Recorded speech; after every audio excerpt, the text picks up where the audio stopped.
صحیح بخاری میں حدیث ہے، نبی علیہ السلام فرماتے ہیں میں نے خواب میں دیکھا کہ میں نے یوں تلوار لہرائی ہے تو اس کا اگلا حصہ ٹوٹ گیا، تو میں نے اس کی تعبیر کی ہے کہ احد میں ہمیں تکلیف پہنچے گی، اور پھر میں نے دوبارہ تلوار لہرائی تو وہ اپنی اصلی حالت میں واپس آ گئی، تو اس کی تعبیر میں نے کی ہے کہ اس تکلیف کے بعد پھر اللہ تعالیٰ ہمیں راحت دے دے گا۔ ظاہر ہے کہ پھر الٹیمیٹلی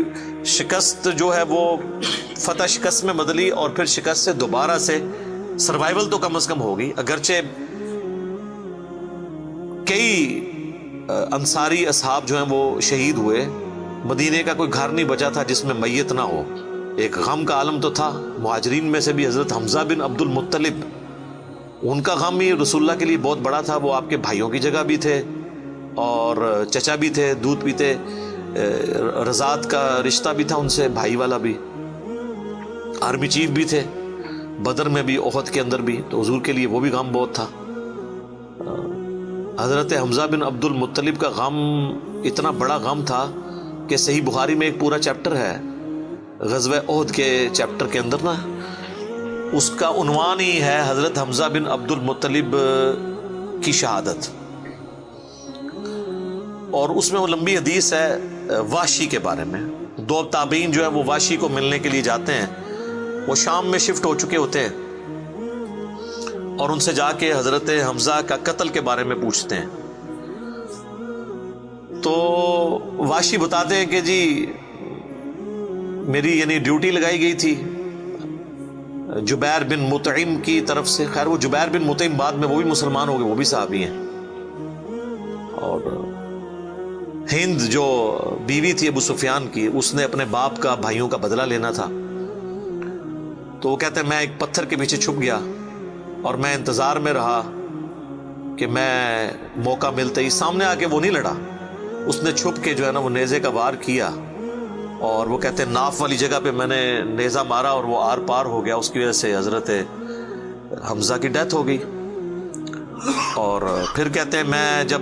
مسلمانوں کو اللہ نے غلبہ دیا تو میں مکہ بھی چھوڑ کے، یعنی فتح مکہ کے بعد طائف چلا گیا، طائف میں نے سکونت اختیار کر لی، تو بالآخر طائف میں بھی اسلام پہنچ گیا، وہاں کے قبائل نے بھی اسلام قبول کر لیا، چاروں ناچار میرے پاس کوئی حل نہیں تھا، تو مجھے میرے ساتھیوں نے کہا کہ رسول اللہ معاف کرنے والے ہیں، تم حضور کے سامنے پیش ہو، اللہ تعالیٰ تمہاری غلطی معاف کر دے گا، تو میں بھی ان لوگوں کے ساتھ چلا گیا۔ اب وہ نبی علیہ السلام کے سامنے پیش ہوئے، صحیح بخاری کے الفاظ ہیں کہ نبی علیہ السلام نے پوچھا واشی کا یا رسول اللہ، واشی ہوں، قاتل حمزہ کا یا رسول اللہ۔ آپ امیجن کریں، آپ فرمایا کہ واشی تیرا جو یہ عذر ہے میں اس اعتبار سے اسلام قبول کرتا ہوں، لیکن کیا تم یہ کر سکتے ہو کہ مجھے اپنی شکل دوبارہ نہیں دکھانی؟ اچھا یہ حضور کا ہی حوصلہ تھا، ادروائز تو اس کا گاٹا اترنا چاہیے تھا، ٹھیک ہے، کیونکہ اب جب کہ غلبہ اسلام کا ہو گیا اس کے بعد اسلام قبول کرنا، لیکن حضور کی شفقت تھی۔ لوگ اگلے جملے کو تو دیکھتے ہیں کہ حضور نے کہا مجھے شکل نہیں دکھانی، اور وہ یعنی سمجھتے ہیں کہ شاید حضور نے سختی کی ہے یا ایک فنیٹک اپروچ ہے، ایسا نہیں ہے۔ آپ دیکھیں کسی کی جان بخشی ہو گئی ہے، یہ چھوٹی بات ہے۔ تو اس پہ میں اکثر جملہ بولا کرتا ہوں کہ چچا سے زیادہ انسان کو اپنی اولاد سے محبت ہوتی ہے۔ قاتلین حسین جو ہیں، قاتلین حسن ہیں، ان کے ساتھ قیامت کے دن رسول اللہ کا کیا ایٹیچیوڈ ہوگا ایز کمپیئر ٹو قاتلین حمزہ ابن عبد المطلب۔ کوئی شخص دنیا میں کہہ سکتا ہے کہ جی مجھے اپنے چچا سے اپنی اولاد سے بھی بڑھ کے محبت ہے، تو اس کا تو ذہنی توازن بگڑا ہو تو لادہ بات ہے، یہ جھوٹ بول رہا ہوگا۔ تو یہ کربلا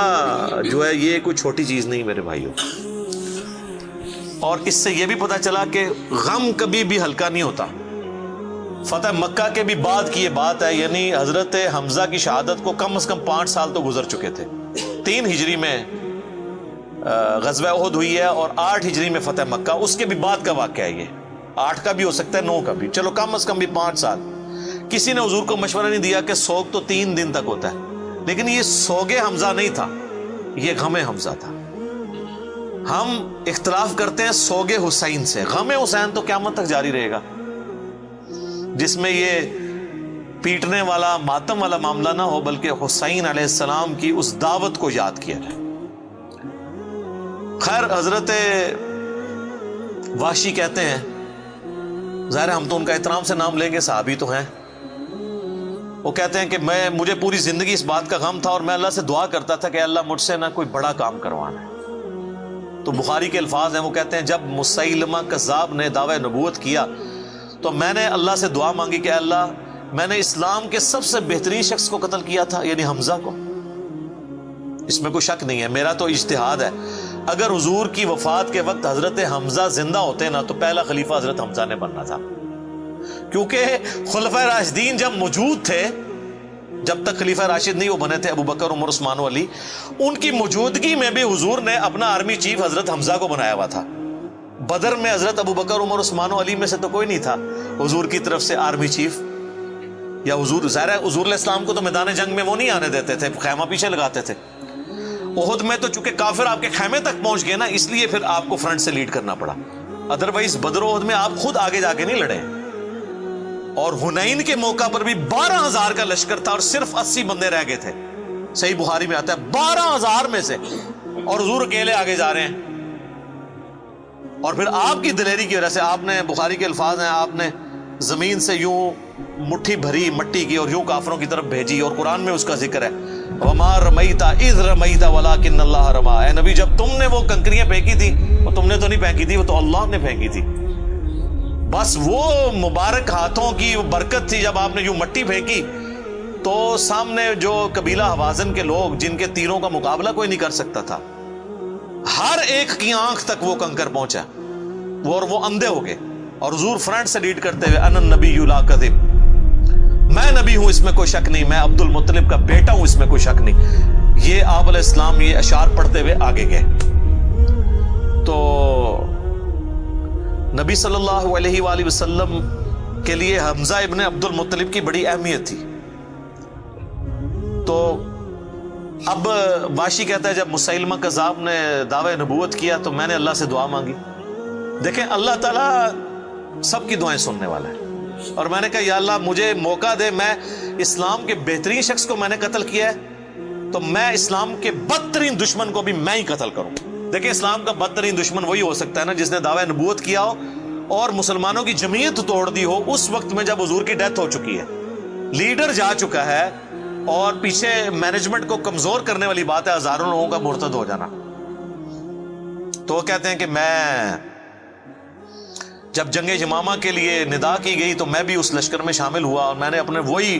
نیزہ جس سے حضرت حمزہ کو مارا تھا، سر عمر سیریز میں انہوں نے یہ سین فلمائے ہیں، وہ نکالا اور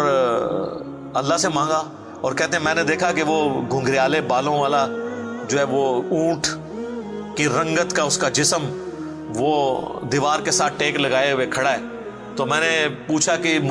وہ مسیلمہ کذاب کون سا ہے، تو انہوں نے بتایا یہ ہے۔ انہوں نے دور سے اس کو مارا، ان کا نشانہ تو بڑا زبردست تھا، تو وہ مارا گیا اور گر پڑا زمین کے اوپر اس نیزے کے وار سے۔ پھر ایک انصاری صحابی نے آگے بڑھ کے اس کی گردن کاٹ دی۔ تو پھر وہ کہتے تھے کہ مجھے اللہ سے امید ہے کہ اللہ تعالیٰ اس نیکی کی برکت سے میری وہ غلطی معاف کر دے گا۔ ٹھیک ہے، ویسے تو اسلام لانا ہی غلطی معاف کر دیتا ہے، صحیح مسلم میں حدیث ہے کہ ایمان لانا پچھلے کے گناہوں کو معاف کر دیتا ہے، لیکن سر کچھ گناہ بہت بڑے لیول کے ہوتے ہیں، اس کے لیے بہت بڑے لیول کی نیکی چاہیے ہوتی ہے اس کی کمپنسیشن کے لیے، چونکہ حضور بھی تو اس اعتبار سے تو حضرت واشی حضور کے سامنے نہیں آتے تھے نا۔